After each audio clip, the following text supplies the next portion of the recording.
Well, hello and welcome YouTube. Mr. Robbins back here with yet another brand new exciting video in my Solving Quadratic Equations series. Now, hopefully you just came from the Solving Using Square Roots video because it's going to lead into, this is my 2B, if you will, of my 4 videos, or 1, 2A, 2B, and 3. This is Solving Quadratic Equations by completing the square. This is going to probably be the hardest one of all of them all for you to just, just a little bit of that, but I want you to bear in mind what the process is. I have some groovy examples that'll help you out along the way. Some of these you might not even run into, the ones that get more challenging. Let's just go ahead and dive in right now and see what we're looking at here.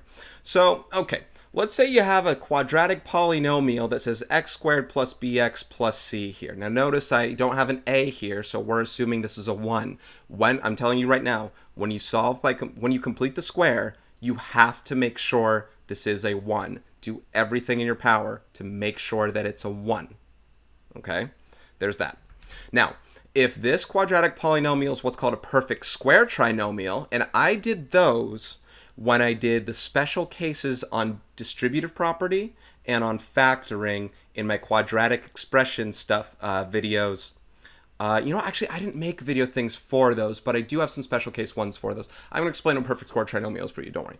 But if it's a perfect square trinomial, then it can be factored into the squared quantity x plus n quantity squared, such that b equals 2n and c equals n squared. Again, what's going on there?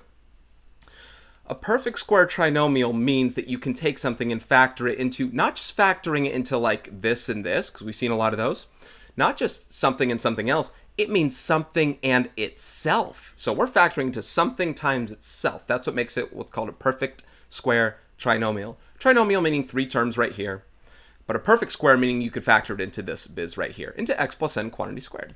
Now, what's this whole b equals 2n and c equals n squared, and what are we going to do with it?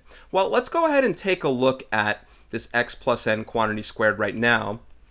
X plus n quantity squared. X is your variable. N is just some number. It could be 2, it could be -7. N is just some number. Okay. So when I square this, when you square something here, that's the same thing as multiplying it by itself, x plus n times x plus n. Now, how do you distribute this? You FOIL or whatever. You do x times x, which is x squared. I'm deciding whether or not I want to use these arches. It's going to get a little busy. So x squared plus x times n. I'm going to put n in front here, not just for alphabetic purposes, but because n's like my number. So if this was 2, it would be 2x plus nx. N times x again is another nx, and then n times n is n squared. Now when I combine like terms in the middle, nx plus nx is 2nx. So I get x squared plus 2nx plus n squared, like that. So this distributed it out to this right here. A perfect square trinomial, when factored, appears like this in its expanded, simplified form. Now remember what the original one was, x squared plus bx plus c. Notice here that b seems to match up with 2n, like I said, b equals 2n, and c happens to match up with n squared. Notice I put c equals n squared. Now you don't have to know all that, but I do want you to pay attention to the way that this is written here. The x squared plus 2n plus n squared. In fact, I'm going to erase the thing on top for now to make sure that you can see what we're going to be doing with what I'm going to read right here. See, not all of our quadratic polynomials are perfect square trinomials. And there's a benefit to getting a perfect square trinomial because we can factor it down into perfect square form. And if you saw the last video, we can then take the square root of both sides to then solve for our variable. This is especially helpful if your problem is not factorable. Now, so I think the majority of what I do here is probably going to be factorable, but just hear me out on that. If it's not factorable, it's especially important that you solve by using other means. And you're going to find out another way using quadratic formula in the last video here. But, okay, so what are we going to do with this thing right here? Hold on, let me erase this. I'm going to move this up just a little bit because I don't have much room here. Okay, it looks like this is joined up. Sorry about this. Almost done. There we go. Okay. If a perfect square trinomial does not exist in your quadratic polynomial, if you don't have one that can factor yet, you can force create one. So long as you keep both sides of your equation balanced. Now on the left side, we're only going to look at expressions. We're not going to deal in equations. We're just going to be completing the square, no maintaining balance. On the right side, when we do examples here, we're going to make sure that whatever we do to one side of the equation, you must do to the other side of the equation. You have to keep balance. See, completing the square means putting something in that wasn't there to begin with. So that means, clearly, we're going to have to maintain some form of balance. So here's the thing. Notice in all these problems right here, we have the quadratic term and we have the linear term. Quadratic, linear. We have our x squared and our bx. We're missing our c. We're missing the number that makes a perfect square trinomial that we can factor here. So it's like we have this and we need this. How do we go from b to c? The real question is, how do we go from 2n to n squared? What you do is you got to first go from 2n to n. How do you do that? You divide by 2. You divide by 2. So our first step in completing the square will be dividing by 2. I'm going to leave this up here. After that, to go from n to n squared, you multiply it by itself. You square it.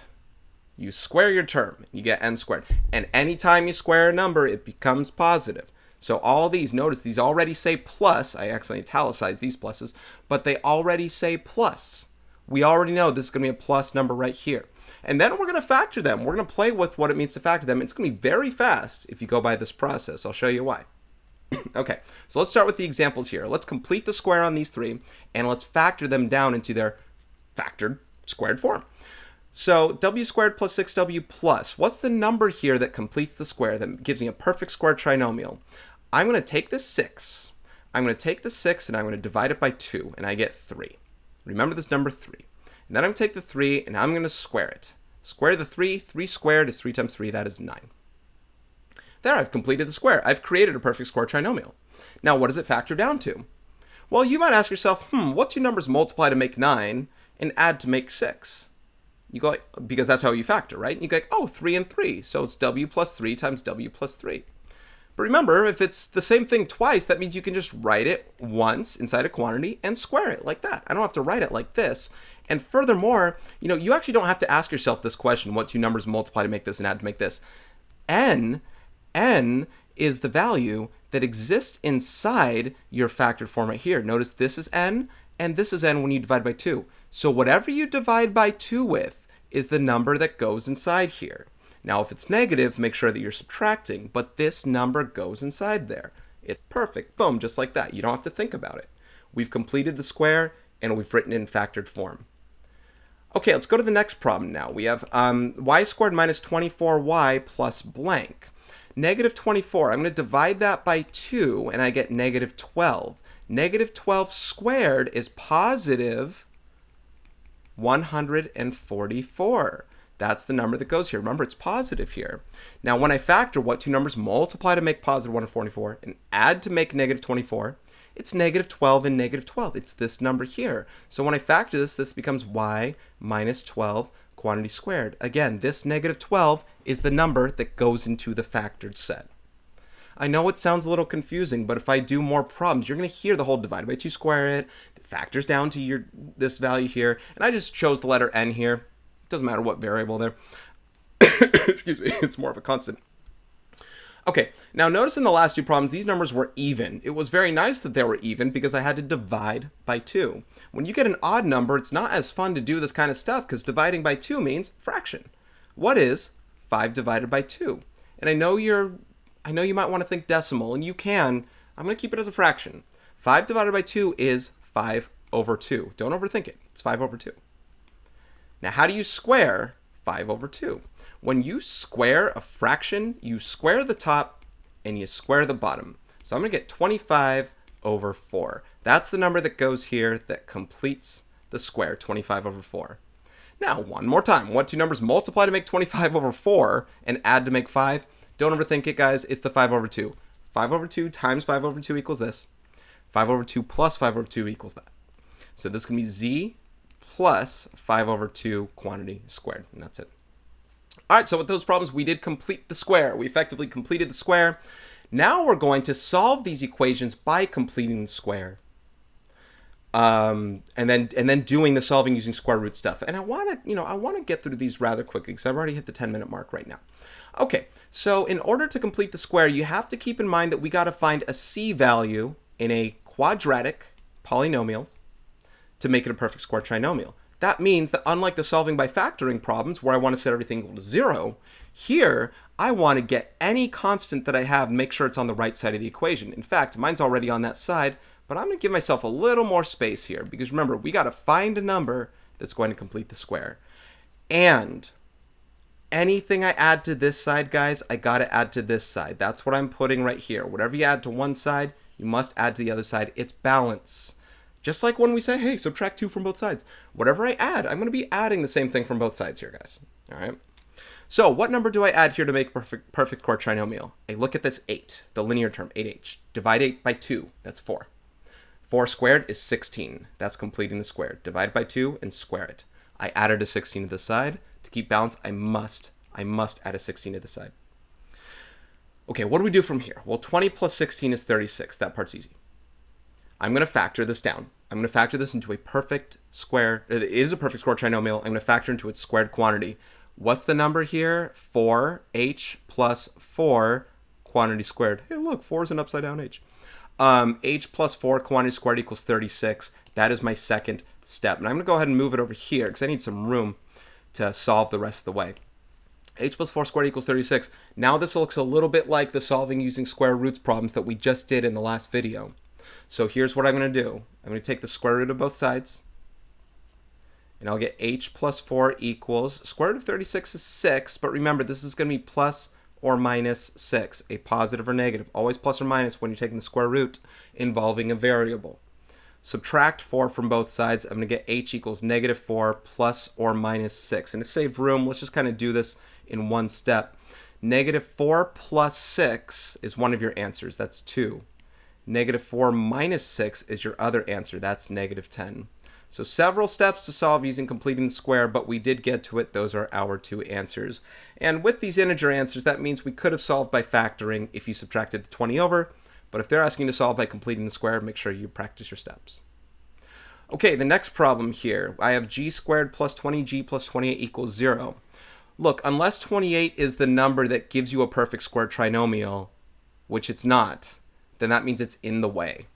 28's in the way because I got to add a number that's going to help me get a perfect square trinomial. So I'm going to subtract 28 from both sides of this equation. I got to find a new number here, a new c, that'll give me a perfect square trinomial by completing the square. So I'm going to subtract 28 from both sides. Now I have a negative 28 on the right side. And remember, whatever I add over here, I'm going to add over here. Okay, 20 divided by 2 is 10. 10 squared is 100. That's the number that completes the square here. So I'm going to add 100 to this side as well. Easy part, negative 28 plus 100. 100 minus 28, that's 72. Okay, this part, well, this part's relatively easy as well. What was 20 divided by 2? 10. Okay, that's the number that it factors into. 10 times 10 is 100. 10 plus 10 is 20. So g plus 10 times g plus 10 is the factored form. G plus 10 quantity squared equals 72. Again, I made a mistake by I don't have much room here, do I? Made a mistake by writing over there, so let's go ahead and finish this off. Take the square root of both sides. This problem's going to be a little different, though, because now I got to take the square root of 72.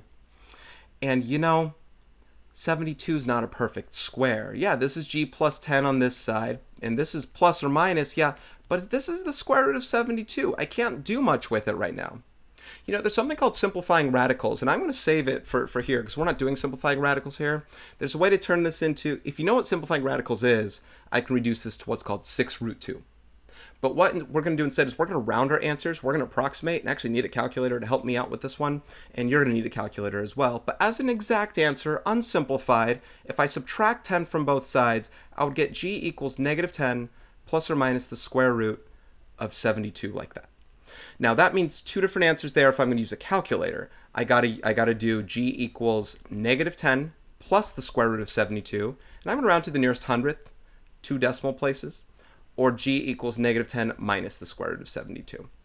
So let's go ahead and check out what those things are. I'm going to use my phone for a calculator here. I haven't done this one yet, so let's check it out. Calculator, I'm going to figure out negative 10. Let's see. I don't know how to clear this thing. I don't use this calculator. This is my phone. Negative 10 plus, I got to turn it sideways. I got 72. Take the square root of that thing and hit equals, and I'm getting negative, what did I do? Was this for plus? I'm getting negative 1.514. So negative 1.51 is approximated, rounded to the nearest tenth. That's what that one is. Negative 10 minus the square root of 72. 10 negative minus 72 square root equals, and I'm getting negative 18.485. So negative 18.49 if I round up a little bit. Those are my two answers right there, rounded to the nearest hundredth. Definitely the trickiest problem that you've seen here so far, but hopefully that kind of made some sense. Okay.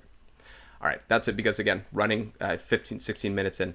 Let's go to the last one. And the last one here, 2m squared minus 20m equals 50. Well, let me first start by writing in red what you should not do. You look at this and you say, all right, yeah, that's right. I have to add something to this side and add something to this side. Negative 20 divided by 2 is negative 10. Squared is 100, so I add 100 here. Well, be careful. This is not, believe it or not, this is not a perfect squared trinomial.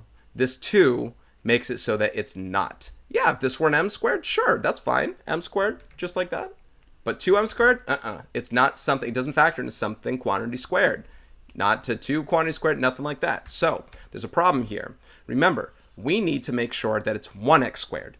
1x squared. So I have to make sure that I do that for this particular problem here as well, which means I either have to factor a 2 out of the left side, which makes it a significantly harder problem, and for the sake of time, I'm not going to deal with that, or I divide everything by 2. Divide both sides by 2, divide every term by 2. And I will get m squared minus 10m equals 25. Okay? Now, see, complete the square, the 1 square, complete the square. That's important. It has to be a positive 1 right here for you to do this.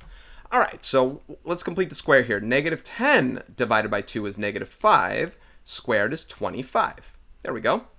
That one's a lot better. Equals, and on this side here, just the same thing, 25 plus 25, just like that. That's what I'm adding to both sides. Factor this thing down. Sorry about the order of all this stuff, the confusion. This is m minus 5 quantity squared. Remember, the negative 5 was your n, effectively. 25 plus 25 is 50.